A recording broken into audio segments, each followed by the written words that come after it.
Hello, चलो शुरू किया जाए। पिछले क्लास में मैंने कुछ बताया था, कॉलरॉस लॉ बताने वाला था, कुछ बताया था। आप नहीं थी तो आपके समझ में आएगा, नहीं भी आ सकता है, लेकिन पढ़िए पहले से तो आ सकता है। तो फिर देखिए कॉलरॉस लॉ के और क्वेश्चंस कैसे आते हैं। Problem Kohlrausch law. सबसे पहले बात, कैलकुलेट मोलर, कितना अच्छा सवाल है, molar conductance of water at infinite dimension. ये पूछा जाएगा। This is called infinite dimension, right? ये पूछा जाएगा। गिवन क्या है बेटा? ये गिवन, सुन लो कैसे यूज होता है।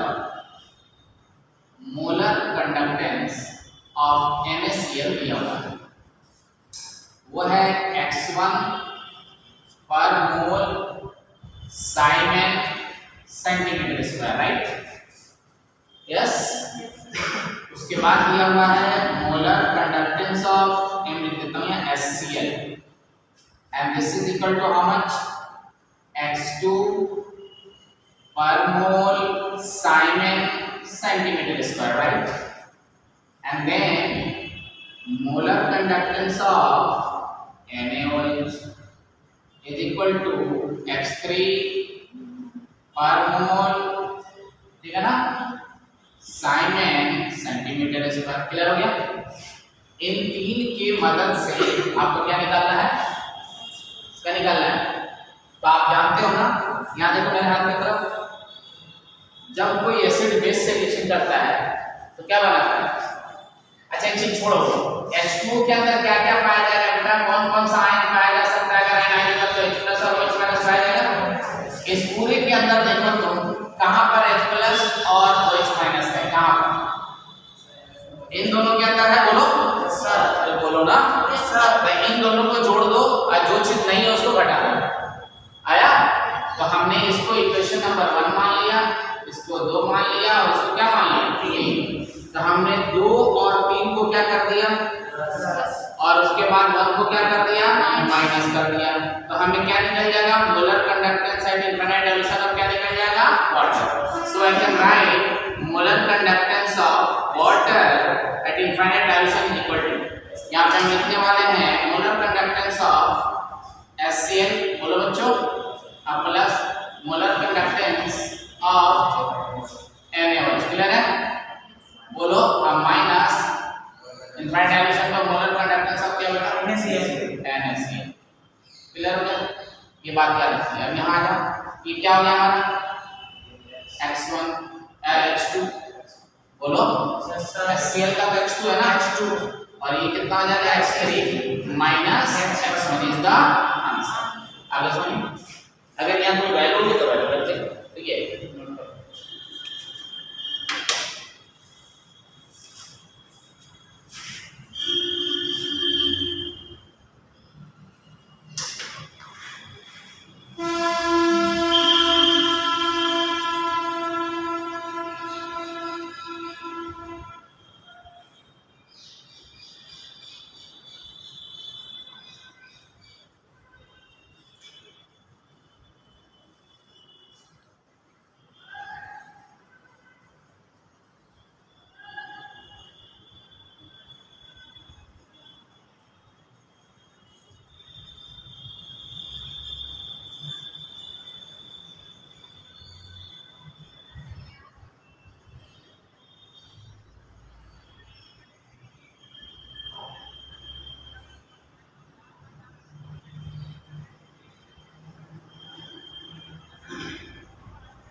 application of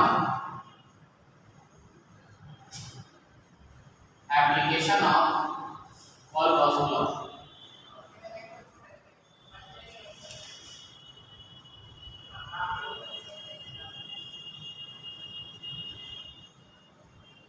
All-Gauss law.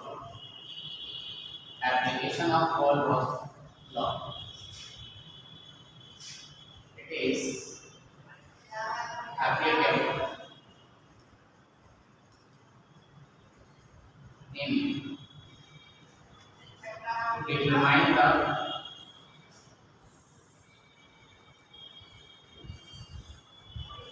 degree of dissociation of electrolytes.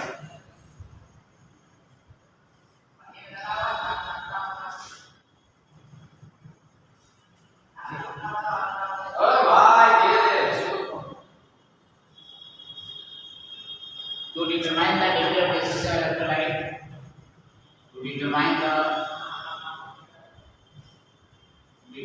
the acid dissociation constant.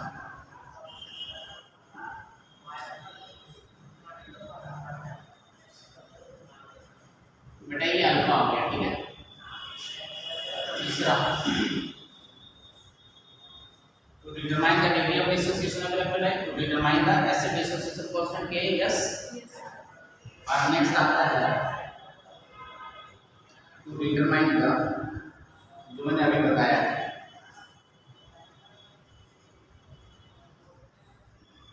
molar conductivity, the conductance at infinite direction of electrolyte. और उसके बाद चौथा, to determine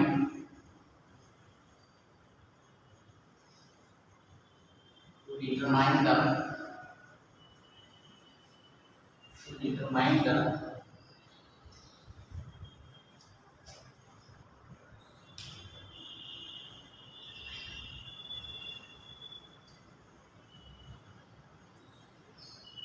solubility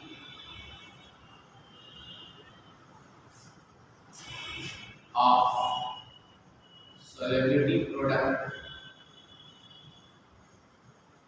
constant of weak electrolyte,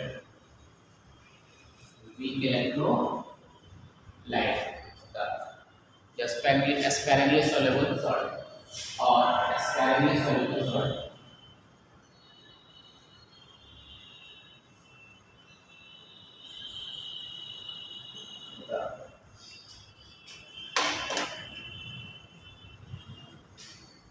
इसमें से सवाल आते हैं। लास्ट टॉपिक है, खत्म, चैप्टर खत्म है ना। अब पढ़ाऊंगा आज ही बायो मॉलिक्यूल्स।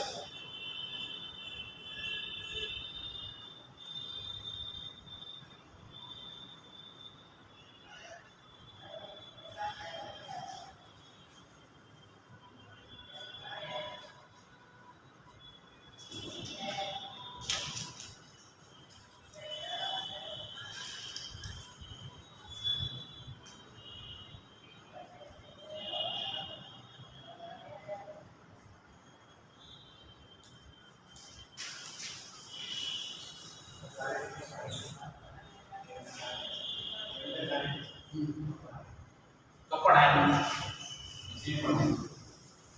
कहीं जाना है क्या? केमिकल कैंपस पढ़ा दो, कोई पढ़ो।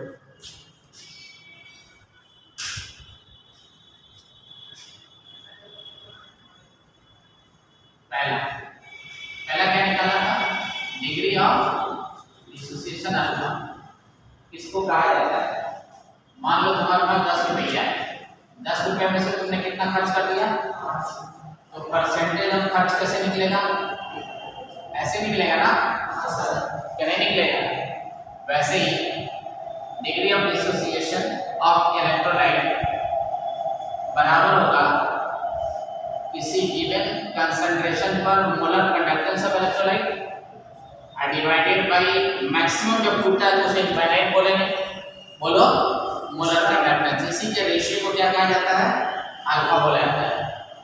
क्वेश्चन में आपको ये दिया रहेगा, ऑलरेडी गिवन होगा, ये वाला आपको निकालना होगा, समझ रहे हमारी बात।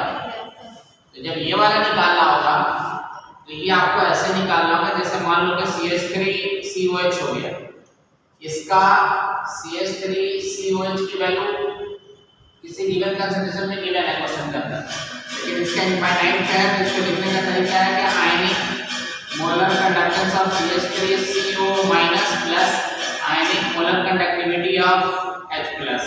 ये दो वैल्यू दी हुई कि पहले इसको और इसको जोड़ेंगे, फिर ये निकालेंगे, ये क्वेश्चन में गिवन होगा, दोनों का रेशियो लेंगे, ये वैल्यू आएगी 1 से कम, समझ आ रही है बात। इसको अल्फा बोलते हैं, क्या बोलते हैं बोलो, परसेंटेज निकालने के लिए इनटू क्या कर लेंगे हम लोग 100 करेंगे, क्योंकि अल्फा हमेशा किस में कैलकुलेट होता है, परसेंटेज में। कंसेप्ट समझ में आ गई बात। तो ये एक सवाल का हिस्सा हो गया, ये फार्मूला बार-बार यूज होगा, याद रखना इस बात को। अब आ जाओ दूसरी बात बता रहे हैं, मान लो इससे हम निकालेंगे के को बोलते हैं एसिड डिसोसिएशन क्या कांस्टेंट। जैसे तुम्हारे पास ये वीक एसिड, ये फार्मूला हमेशा वीक एसिड के लिए अप्लाई है, ये वीक बेस के लिए यूज होगा। तो यहां पे CH3COH है, इसको पानी में मैंने डाल दिया, ये यहां से आएगा और इक्विलिब्रियम में रहेगा, ये बना के देगा CH3CO माइनस aqueous और H3O प्लस aqueous, समझ। जब टाइम 0 था उस वक्त इसका कंसंट्रेशन C है, बोलो सर्टेन टाइम पर क्या होगा, सर्टेन टाइम पर C into 1 minus alpha, clear है, बोलो यार। तो ये कितना हो जाएगा C अल्फा, ये भी कितना हो जाएगा C अल्फा। यहाँ पे ध्यान दें, इसको H प्लस आयन का कंसंट्रेशन कहा जाता है, क्या कहता है बोलो, क्या कहता है। तो H प्लस आयन का कंसंट्रेशन अगर आपको pH निकालना हो तो जानना जरूरी है, that is called C alpha, बोलो, अरे बोलो। आप उससे पहले I से मल्टीप्लाई करना होगा, समझ में आ गई बात। I बोलते हैं quantum factor, I equal to 1 plus n alpha minus 1 minus alpha into n, ये हो जाता है। यहाँ पे H प्लस क्या, वो n क्या होता है, नंबर ऑफ आयंस प्रोड्यूस्ड। अब सुनिए यहाँ पे ध्यान से, तो लॉ ऑफ मास एक्शन के अकॉर्डिंग ये इक्विलिब्रियम बराबर होता है कंसंट्रेशन डिस्टर्ब दोनों का product C alpha into C alpha divided by C into 1 minus alpha, एक C से एक C कट गया ना, बोलो। तो ये कितना हो गया, C alpha square by 1 minus alpha हो गया, बोलो, तो बोलो। अब हम एक काम कर रहे हैं, इसके इक्विलिब्रियम में वाटर से मल्टीप्लाई करोगे, यहाँ पे वाटर भी है, देखो ये वाटर भी है, वाटर को हमने यहाँ पे ऐसे दे दिया, ये वाटर कांस्टेंट होता है तो इसके साथ मल्टीप्लाई हो जाएगा, तो ये हो जाएगा हमारा K equilibrium into concentration of H2 and this is called Ka and this is equal to C alpha square by 1 minus alpha, clear है। ये अब यहाँ पे अल्फा की वैल्यू आपने कहाँ से निकाला था, यहाँ से निकाला था, यहाँ पे कर दो, तो Ka बराबर क्या आ जाएगा तुम्हारा, बताओ जल्दी से। C तो दिया रहेगा मोलैरिटी, CH3COH के यहाँ अल्फा आ जाएगा, यहाँ पे lambda Cm divided by lambda infinity m का क्या square divided by 1 minus lambda Cm divided by lambda infinity का क्या। अब ये समझ में, ये वैल्यू पुट करोगे you will get the K, समझ में। अरे आया दूसरा नंबर करके बता दो, पहले इतना लिख लो फिर आगे बता दो, नंबर करो बिल्कुल नीट IIT का बिल्कुल हर्ट है, अच्छे से समझ लेना, आजकल इसी पे सवाल ज्यादा आ रहा है।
हो गया? कितने तुम लोग नहीं लिखा? अच्छा होता है।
हो गया?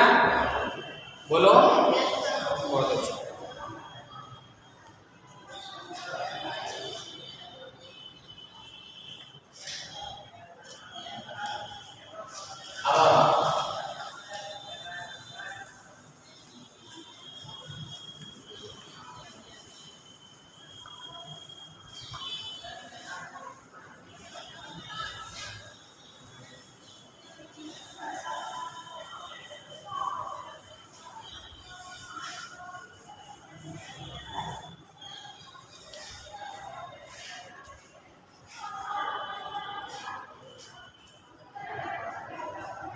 एप्लीकेशन मैंने बता दिया था, calculation of molar conductance and इलेक्ट्रोडाइलेशन ऑफ वीक इलेक्ट्रोलाइट। तो ऑलमोस्ट लो से आप सिर्फ स्ट्रॉन्ग इलेक्ट्रोलाइट का मोलर कंडक्टिविटी निकालेंगे या वीक का भी? दोनों का याद रहेगा ना अच्छे से? वेरी गुड, दोनों का निकालेंगे। इसलिए जो मैंने अभी आपको एक्सरसाइज करवाया था वाटर वाला, वो यहाँ एप्लीकेबल हो जाएगा। या सपोज कीजिए कि आप निकालना चाहते हैं एट इनफाइनाइट डायरेक्शन पर मोलर कंडक्टिविटी ऑफ CH3COH बराबर कितना होगा, तो आपको जो चीज चाहिए ना, ये और ये चाहिए, और गिवन भी ये है मोलर कंडक्टेंस, ध्यान देना, ऑफ CH3COH दिया होगा, इसकी कोई वैल्यू होगी मोलर कंडक्टेंस, चलो HCl देंगे मेरा molar conductance of NaCl given होगा। बोलो सवाल बन गया कि नहीं बन गया? मोलर कंडक्टेंस का सवाल बना कि नहीं बना? जरूर बन गया ना यार? Yes sir. क्या निकालना था? आपको ये निकालना, आप क्या लिखिएगा? हाँ बस हो गया, खेल खत्म। कितना आसान है बोलो। तो बस यही ध्यान में लगाना है आपको, ये चाहिए और ये चाहिए ना, इसको जोड़ दीजिए और क्या कीजिएगा भाई साहब, ये इसका एप्लीकेशन हो गया। क्या हो गया बच्चों? इसका एप्लीकेशन हो गया। माइनस कर दो ये वाला and you will get the answer. Clear हो गया? लास्ट बता रहा हूं, चौथा एप्लीकेशन है calculate solubility product constant. Solubility product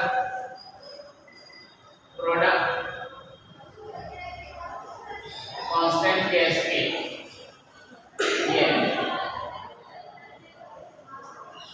solubility product constant KSP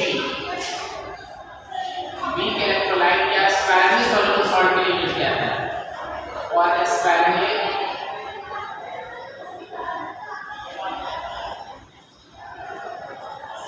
soluble salt वो है तुम्हारे पास, मान लो BaSO4, क्या है वो, या HCl है।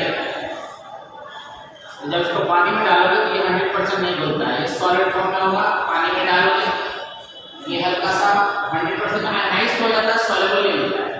तो इसके लिखेंगे Ba+2Aqueous और SO4- इसकी सॉल्युबिलिटी SRS होगी। यहाँ जो नंबर होता है वो मल्टीप्लाई कर दिया जाता है, तो KSP कितना हो जाएगा यहाँ पे, सीधे S × S हो जाएगा। यही आपको निकालना है। समझ गई बात। और जो S है यहाँ पे सॉलिबिलिटी जो है वो मोलैरिटी के बराबर है। किसके बराबर है बोलो? और ये मोलैरिटी कहाँ से निकल के आएगा पता है? ये मोलैरिटी निकल के आएगा infinite molar conductance kappa into 1000 by m। यहाँ से ये m निकल के आएगा। समझ में आ गई बात? अरे बोलो यार, m निकाल के यहाँ पे कैसे निकालोगे? क्लियर हुआ? तो रेडी गाइस, नोट करो। अब मैं क्वेश्चन कराऊंगा ना चैप्टर फिनिश, फिर नेक्स्ट स्टार्ट करूंगा।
नहीं तो मुश्किल है,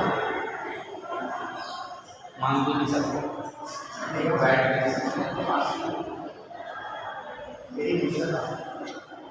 चलो बेटा तो बता दो।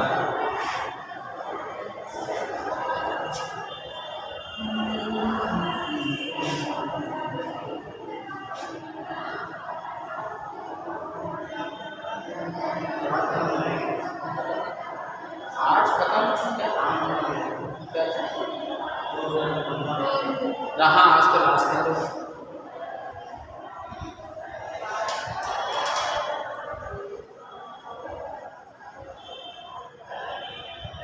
वैसे आज मैं नहीं हूँ, आज फैसिलिटी को बहुत है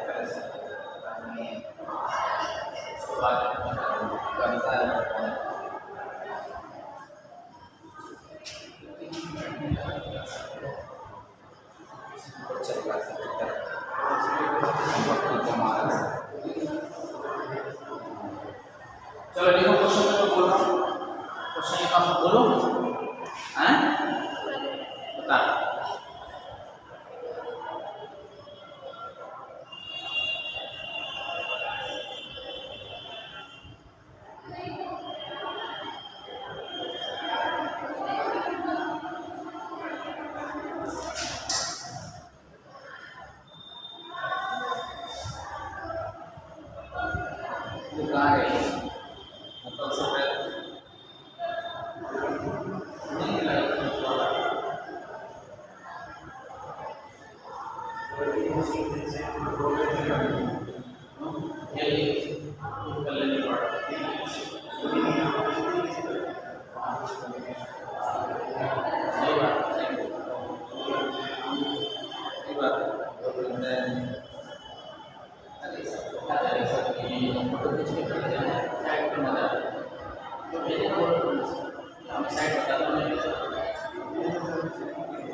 तो बहुत बुरा हाल है, लेकिन नहीं पढ़नी चाहिए। मैनेजमेंट बहुत बुरा है, मैनेजमेंट बहुत बुरा है, गंदगी बहुत कैसे नहीं आवाज कैसे ले जाओ, आवाज बनना नहीं बोलना सकते का फायदा नहीं होने वाला। पूरा जब रेल के डाल दो पूरा फोटो वोटो के साथ, तो यहाँ गंदगी इतनी ऐसी चीज़ें होती है सब सरकारी नौकरी है ना सब।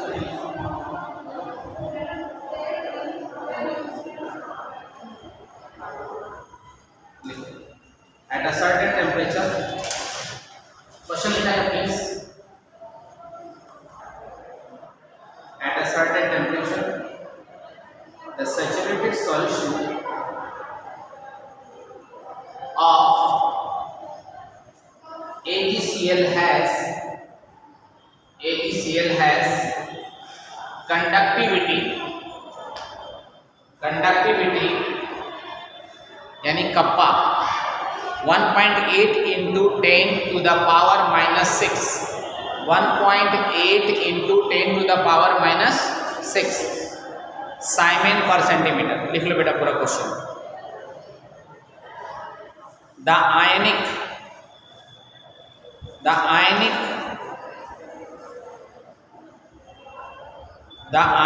conductance is of, लिखो बेटा, the ionic conductance is of Ag plus and Cl minus, is of Ag plus and Cl minus, is of Ag plus and क्या बेटा Cl minus at infinite dilution, at क्या बच्चों, at infinite क्या बेटा, at infinite dilution R54.5 and 65.5 Simon centimeter square per mole, Simon centimeter square per mole, Simon centimeter square per mole, right?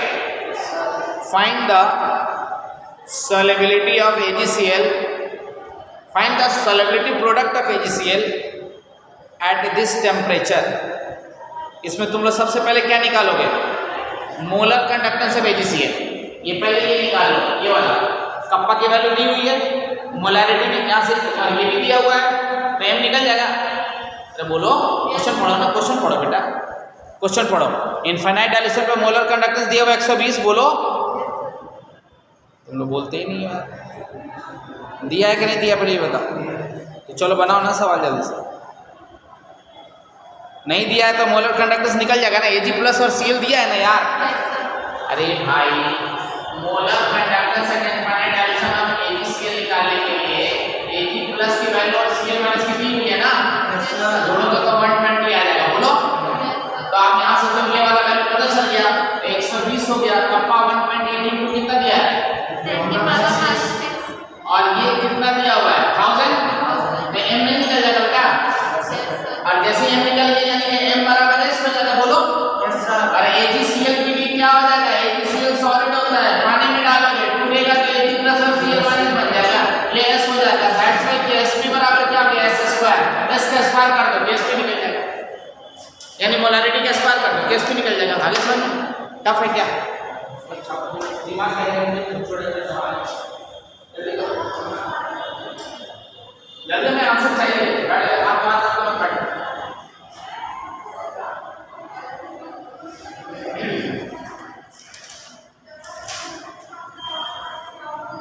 अपने आप में chemical character शुरू करना ना, केमिकल कैरेक्टर शुरू करना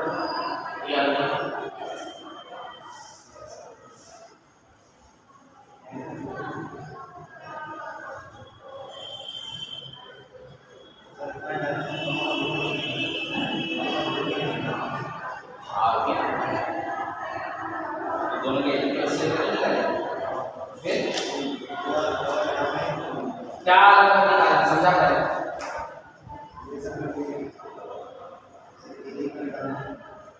क्या निकालेगा, वैसे कैसे निकालेगा, अरे वो तो आयन है ना, इलेक्ट्रोलाइट थोड़ी है, ये जो चीज है ये तो इलेक्ट्रोलाइट है, ये AgCl है, इसको निकालने के लिए ऐसे लिखा जाएगा, ये प्लस पढ़ा चुका हूं, इंडिविजुअल ग्रुप जब ग्रुप की वैल्यू की ऐड होता है ये दोनों ऐसा अलग-अलग निकालेगा, उल्टा-पुल्टा फार्मूला लगाओ।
गलत। 2.25 इंटू 10 का पावर -10 1.5 आएगा जब सॉल्व करोगे तो। ठीक से देखो 1.8 को 1/20 से डिवाइड करो तमीज से।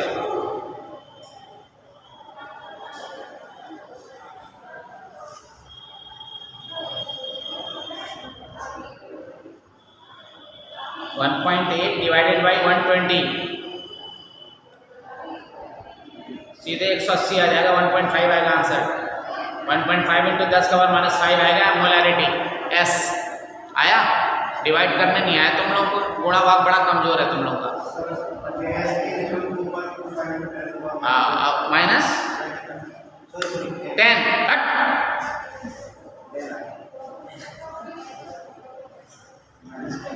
चलो अगला सवाल बना ले बेटा जल्दी से फटाफट। अगला सवाल बनाओ, मजा आने वाला है। देखो अभी लिखो the molar conductance for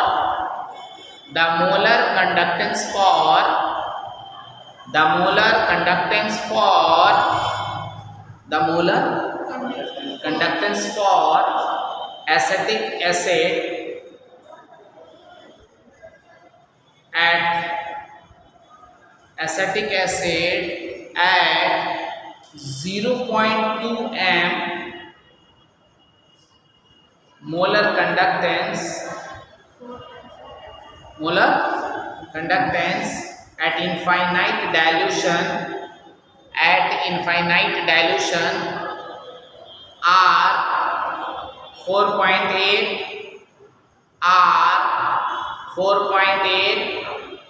and 400 Simon centimeter square per mole respectively। Simon centimeter square per mole respectively। Full stop हो गया? अरे हो गया full stop. Calculate degree of dissociation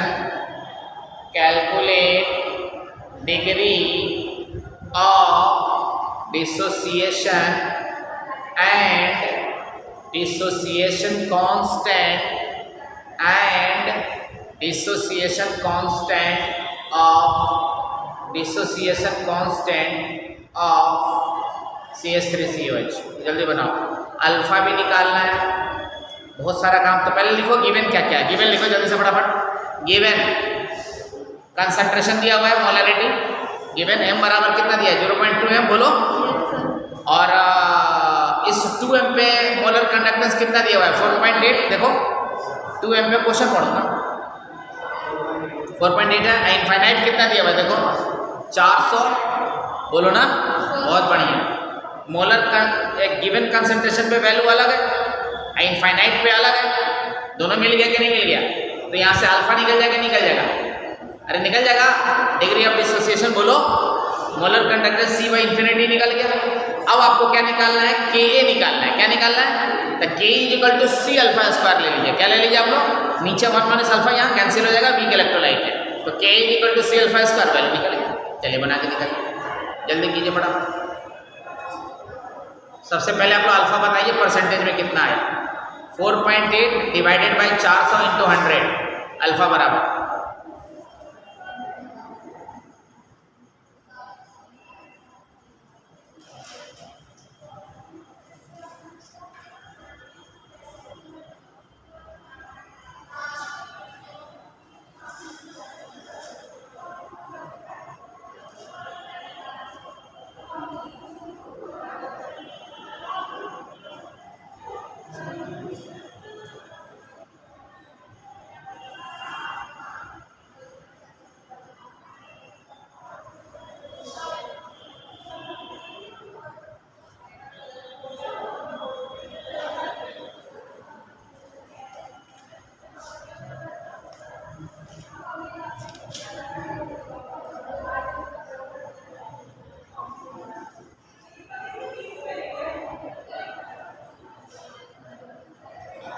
नहीं बनाना।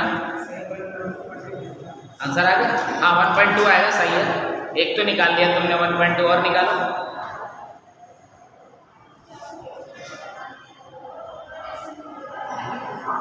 मैं नहीं बनाऊंगा, तुमको खुद बताना है आप। चलो घर जाके निकाल लेना, मैं आंसर बताता हूँ। चलो लिख लो जल्दी से फटाफट, बता दो आंसर, बता दो, बोलो।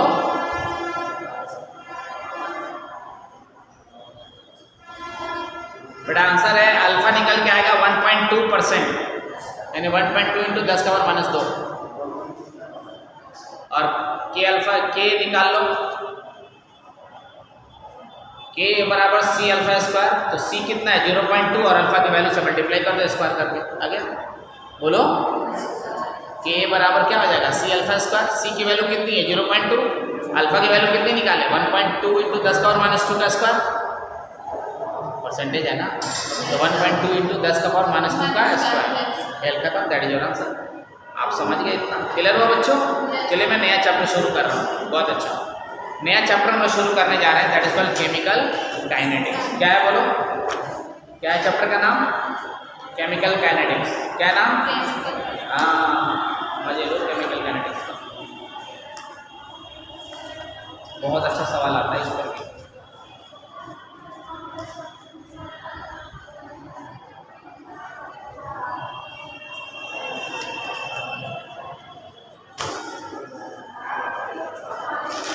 चलो बच्चों, केमिकल काइनेटिक्स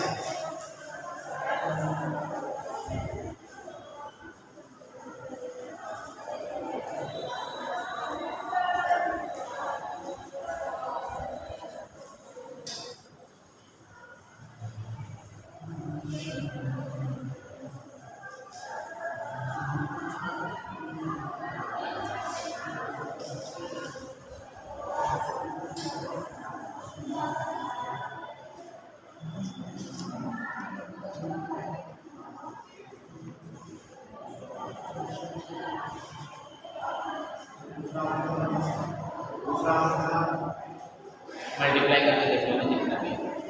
चलो आगे बढ़े, इधर देखो, अब उसमें भी गलत होने का चांस है, उसमें भी गलत होने का चांस है, तो फिर आगे की बात देखो, थोड़ा भाग में नहीं आता। केमिकल काइनेटिक्स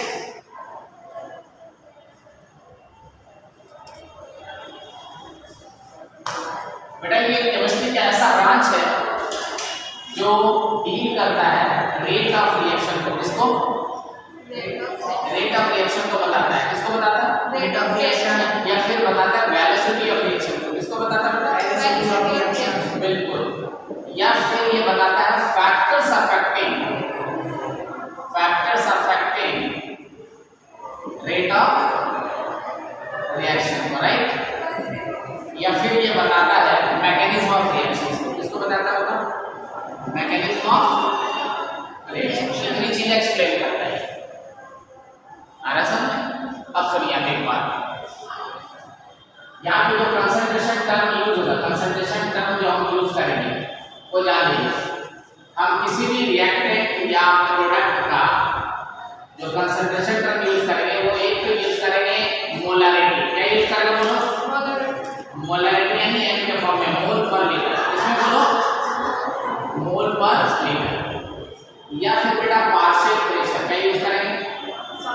पार्शियल प्रेशर, बोलो ना, हाँ। या फिर ये यूज करेंगे, तो बोला आइडियल गैस सिचुएशन से पढ़े हो, पी बराबर एनआरटी पढ़े से नहीं पढ़े? अरे पढ़े हो, तो ये हो जाएगा पी बाई आरटी, इधर लेके आओ और एन के नीचे भी डाल दो, तो मोल पर लीटर हो गया कि नहीं?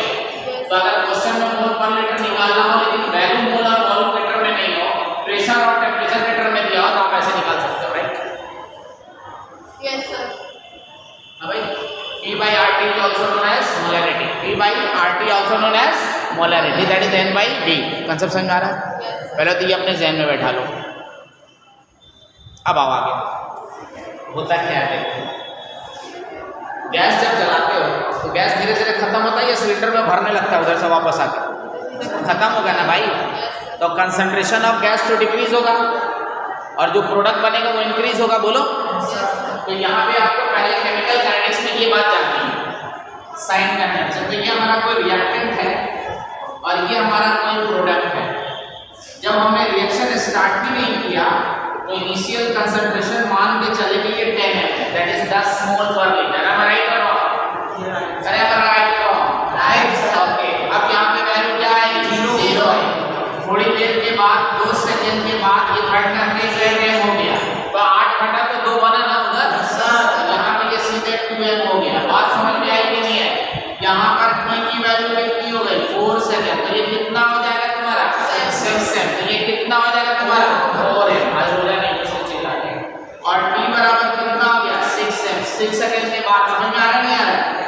तो यहाँ पे देख लो ये कितना हो जाएगा? 4m। ये कितना होगा बच्चों? 6m। बात समझ में आ गई? अब आप ये बताइए, अगर आपसे कोई पूछ दे के चेंज इन कंसंट्रेशन निकालो सीधे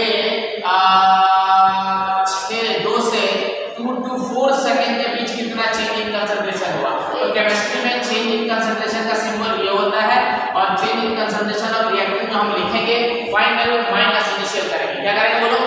final concentration minus initial concentration. Final concentration कितना सेकंड पे है? 6 पे। इनिशियल कितना से किया था? 2 से। समझ आ रहा है? सर यहाँ पे कितना हो जाएगा तुम्हारा? 4 minus 8, so it becomes 1/4m minus 4m। Right? Minus का मतलब होता है decrease in concentration of reactant. Right sir है ना? Yes sir. और यहाँ पे एट द सेम टाइम अगर आपसे कोई पूछे तो इसी समय पर change in concentration of product निकाल के बताओ, तो मैं बता सकता हूँ आराम से 6 - 2 बोलो बेटा। Yes sir. बोला तो ये प्लस 4 में आया नहीं आया?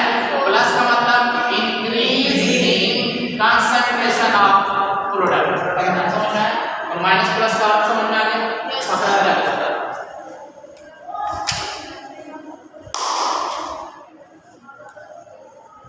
लड़का खड़ा हो, बोतल लो उठाओ पीछे से, दौड़ के जाओ वहां से ठंडा पानी लेके आओ, लाग जा।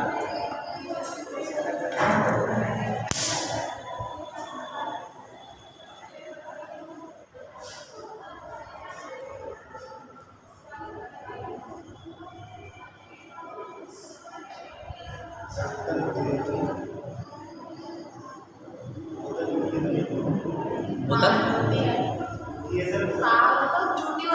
ना कोई बात नहीं, मैंने कुछ कहा बोला होता, ऐसे बोलता है, एक्स्ट्रा बोल रहा है,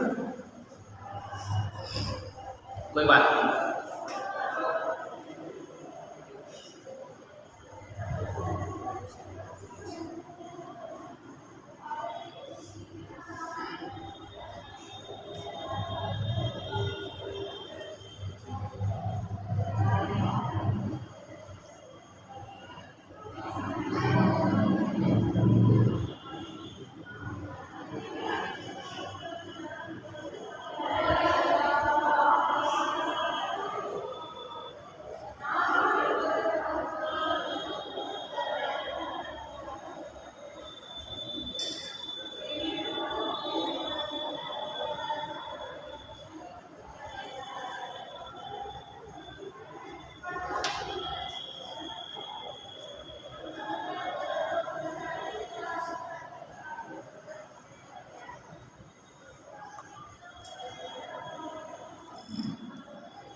बेटा हो गया? अब देखो rate of reaction, rate of reaction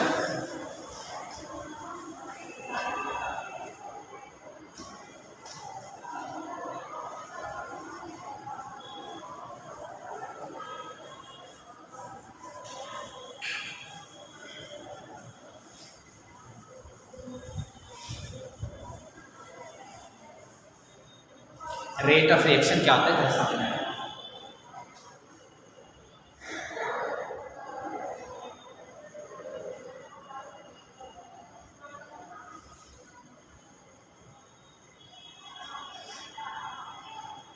मान लीजिए आपके पास ये रिएक्शन इसका नंबर ऑफ मोल्स या अमाउंट व्हाटएवर कुछ है, चलिए ये रिएक्टेंट है और ये प्रोडक्ट। इनिशियल कंसंट्रेशन C1 है, इसका C2 इसका V1 है और इसको V2 मान लेते हैं। तो आप लिखिएगा रेट ऑफ रिएक्शन कैसे निकालना है। रेट ऑफ रिएक्शन बराबर या तो इसका चेंज इन कंसंट्रेशन या इसका चेंज इन कंसंट्रेशन। तो इसका जब लिखिएगा तो माइनस साइन लगेगा और ये हो जाएगा change in concentration C2 minus C1 बोलो। इस पर टाइम T1 इस पर टाइम T2, तो चेंज इन टाइम क्या हो जाएगा T2 माइनस T1। ये किसके लिए हो गया? रिएक्टेंट। किसके लिए हो गया? रिएक्टेंट। इसी कॉन्ट्रास्ट में आप किसके लिए लिखेंगे हम लोग रेट ऑफ रिएक्शन बेटा? प्रोडक्ट के लिए। तो यहाँ पे अब साइन क्या आ जाएगा? प्लस आ जाएगा। V2 माइनस क्या हो जाएगा? V1। बोलो बच्चों एंड V2 माइनस V1। इसकी यूनिट रेट ऑफ रिएक्शन की, रेट ऑफ रिएक्शन की ROR, रेट ऑफ रिएक्शन की यूनिट क्या हो जाएगी? ऊपर हो जाएगा मोल पर लीटर और नीचे क्या आ जाएगा? Time. So it is called mole per litre पर टाइम। बोलो बहुत सारा रिएक्शन मिनटों में होगा, बहुत सारा रिएक्शन घंटों में होगा, बहुत सारे रिएक्शन सालों में होगा। बोलो हमारी बात समझ आ रही है? तो ये उसकी यूनिट होगी, समझ में आ गया? तो रेट ऑफ रिएक्शन की यूनिट हमेशा मोल पर लीटर लेते हैं। तो बोलोगे सर अगर ये गैस होता था तो यहाँ पे हो जाता बार या एटमॉस्फेयर पर टाइम।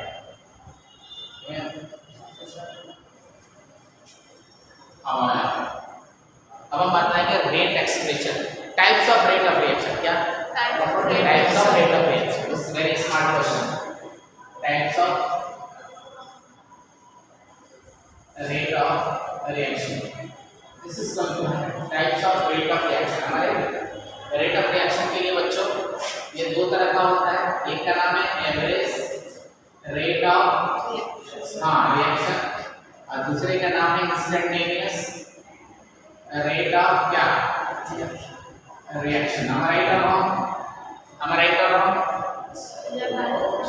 तो बेटा पहला सवाल, एवरेज वेलोसिटी किसको कहेंगे? किसी दिए गए समय अंतराल में जो चेंज इन वेलोसिटी होती है उसको बोलेंगे। उसी तरह से the change in concentration of reactant और product in a certain interval of time is known as interval of time certain हो, मेजरेबल हो। समझ आ रही बात? अब मैं यहाँ से लेके यहाँ चलते चलते चलते मैं यहाँ पहुँचा, कुछ टाइम लगा कि नहीं लगा? तो इसको हम लोग एवरेज बोलेंगे।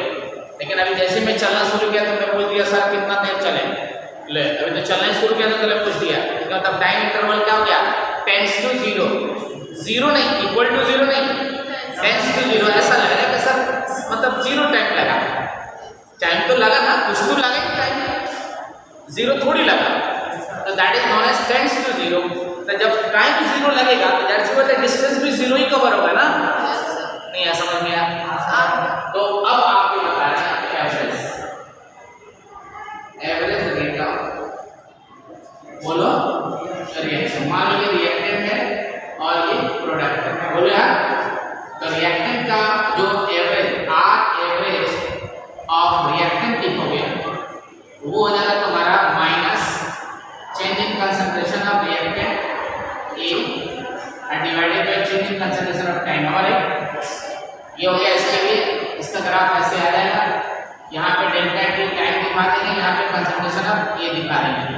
तो ये ऐसे आगे डिक्रीज हो रहा है। बोलो एक सर्टेन टाइम पर यहाँ पर देखो मान लो इसका कंसंट्रेशन इतना था बेटा, थोड़ी देर के बाद इसका कंसंट्रेशन घट के इतना हो गया, ये हमारा T1 हो गया, ये हमारा T2 हो गया। बोलो तो ये डिफरेंस आ जाएगा। बोलो इधर हमारा ये C1 है, ये हमारा C2, ये हमारा C1 है ऊपर वाला, नीचे वाला C2 है। बोलो तो ये चेंज इन कंसंट्रेशन यहाँ हो गया, तो ये वाला वैल्यू क्या हो जाएगा?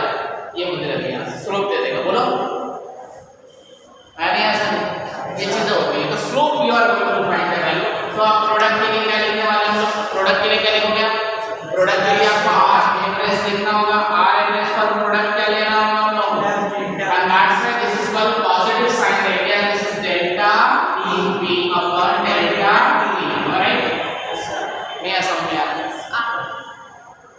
सपोज यहाँ पे कोई मोल होता, यहाँ m1 होता, यहाँ m2 होता, तो क्या आ जाता? यहाँ 1/n1 आ जाता, यहाँ 1/n2 आ जाता। ठंडा समझा? अभी दिस इज कॉल्ड एवरेज। इसके उल्टा क्या हो जाता है? यहाँ पे मेरा ये ऊपर चला जाता, ये डेल्टा टी था, ये change in concentration of product था, तो यहाँ पे कुछ ना कुछ तो बनता ना दोनों एक सर्टेन टाइम के इंटरवल पे। बोलो यार, नहीं बनता? तो इसका जो स्लोप था वो ये हो जाता। बोलो यार, चलो छाप के जल्दी से। एनसीईआरटी बुक में स्टार्टिंग में दिया हुआ है। अब स्टार्टिंग में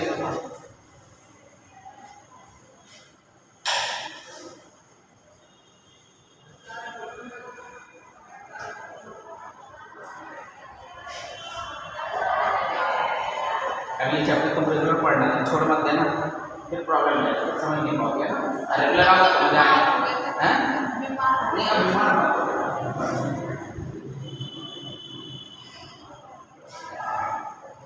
पूरा पानी पी, जब डिहाइड्रेटेड तो मस्त है ना।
डन। अब आइए इंस्टेंटेनियस रेट ऑफ एक्शन का।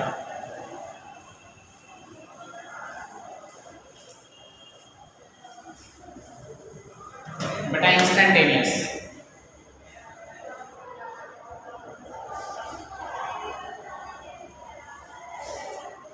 Instantaneous rate of instantaneous rate of reaction. गौर से देखो, मान लो ये रिएक्टेंट है और ये प्रोडक्ट है, तो क्या होने वाला है? इंस्टैंटेनियस का मतलब जो टाइम इंटरवल है वो टेंस टू क्या हो जाएगा, तो उसे हम क्या बोलते हैं, dt। तो जो हमारा कंसंट्रेशन, चेंज इन कंसंट्रेशन है वो भी टेंस टू क्या हो जाएगा, जीरो। बोलो, and that's why that is called DC. Clear हो गया? Small change in concentration. तो जो हमारा रिएक्शन अगर रिएक्टेंट का instantaneous rate of reaction for reactant जब लिखोगे तो माइनस dA अपॉन dt हो जाएगा, और ये उसी तरीके से instantaneous rate of reaction of product बराबर प्लस dP अपॉन क्या हो जाएगा, dt। आगे सुन,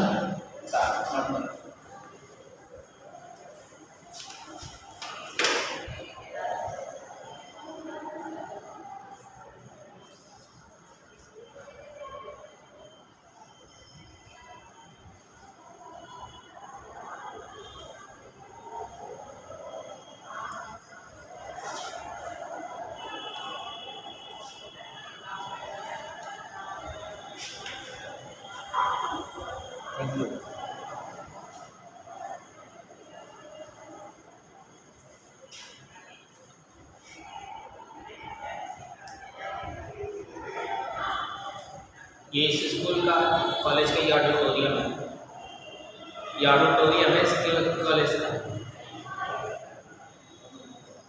देहाती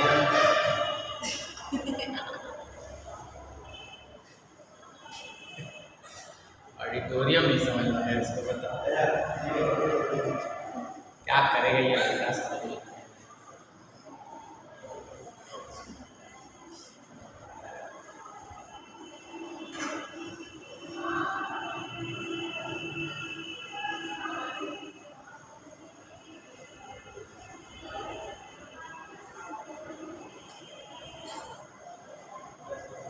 बेटा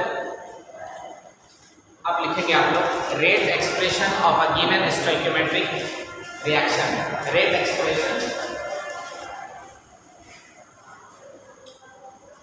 of a given stoichiometric equation. Rate expression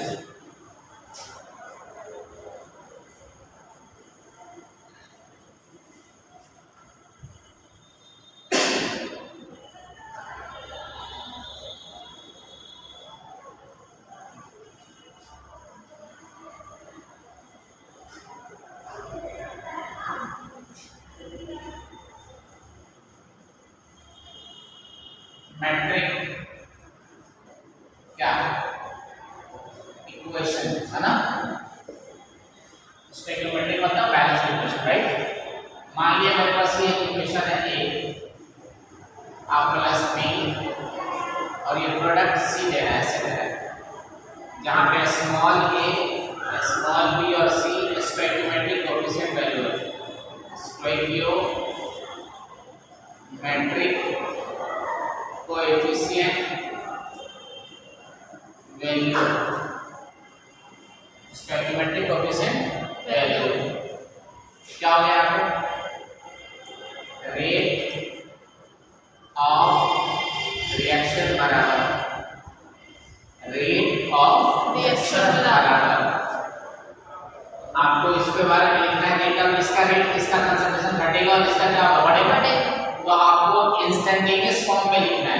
इसके फॉर्म में लिखना है, ये नंबर ऑफ मोल्स जो होगा बेटा, यहाँ पे माइनस साइन लगाओ, रिएक्टेंट के लिए माइनस साइन लगेगा और प्रोडक्ट के लिए प्लस लगेगा, तो ये माइनस हो जाएगा। जो कंसंट्रेशन टर्म क्या है, जो नंबर लिखा है वो 1/a हो जाएगा, इसको स्टोइकियोमेट्रिक वैल्यू कहते हैं, राइट। वो नंबर जिससे रिएक्शन को बैलेंस किया जाएगा, समझ रहे हो तुम लोग। और यहाँ पे हो जाएगा d a अपॉन dt बराबर आ जाएगा, उसी रफ्तार से जुड़ेगा, तो ये हो जाएगा माइनस 1/b और ये हो जाएगा बेटा db अपॉन dt, फिर आ जाएगा प्लस 1/c और dc अपॉन क्या dt। ये टोटल वैल्यू जिस रफ्तार से ये टूटेगा उसी रफ्तार से ये बनेगा। यहाँ पे माइनस साइन लगाया है, इस पूरे पार्ट को और इस पूरे पार्ट को क्या कहते हैं? इसको बोलेंगे rate of disappearance of A and B. क्या बोलेंगे? Rate of disappearance of A and B. इसको बोलेंगे rate of appearance of C. Concept समझ आया? ये सब आपस में क्या होंगे? आपस में बराबर। कंसेप्ट समझ आ गया? So you can write K rate of reaction is equal to minus 1/a यहाँ पर dA अपॉन dt बराबर minus 1/b dB upon dt बराबर प्लस 1/c dC अपॉन क्या? dt।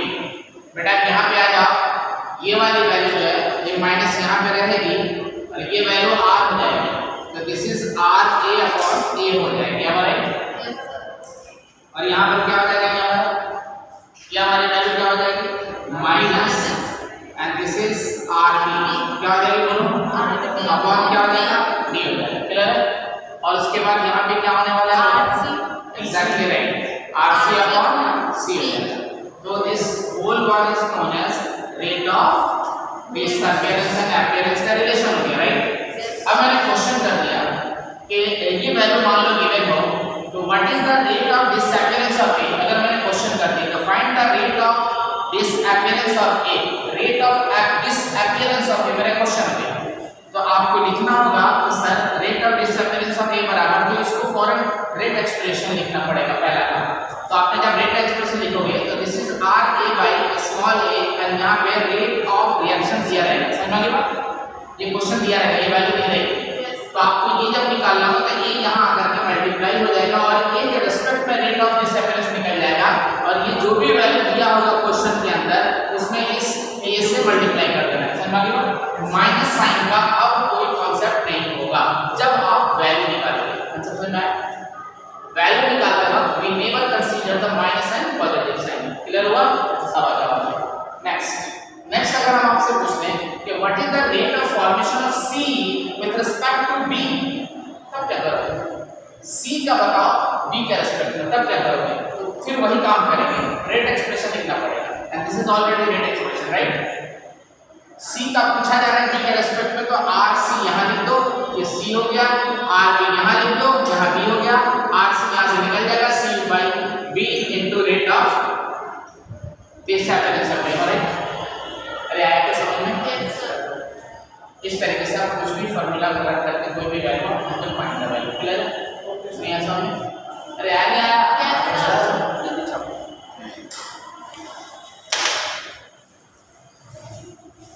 क्या हाल है? ठीक है? Today is last day.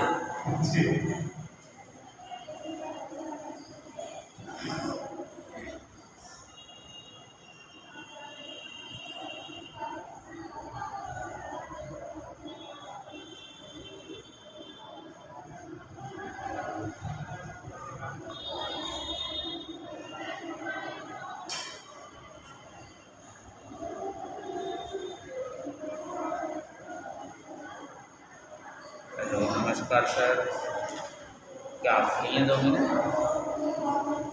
अच्छा, मैं ये कह रहा था कि यहाँ कब तक क्लास चलेगी किधर इस एरिया में?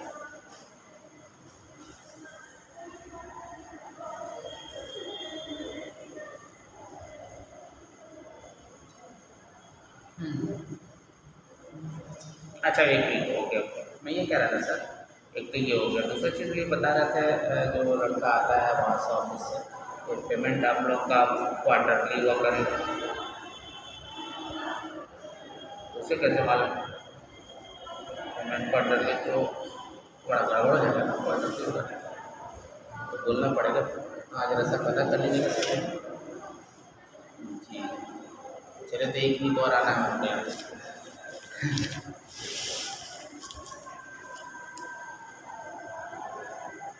वो बोल रहा था जब पेमेंट क्वार्टरली होगी 3 माह पे, तो मैं तो कल ही भाग जाऊँगा छोड़कर। भाई मैंने पूछा तो बोले कि नहीं मैं तो पता कर लेता हूँ और फिर 1 हफ्ता यहाँ आना है, 1 हफ्ते के बाद वहाँ आना है।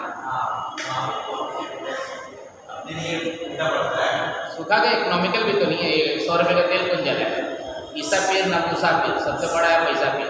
तो वही नहीं मिले तो फायदा क्या? सही बात है। It's a very perfect observation.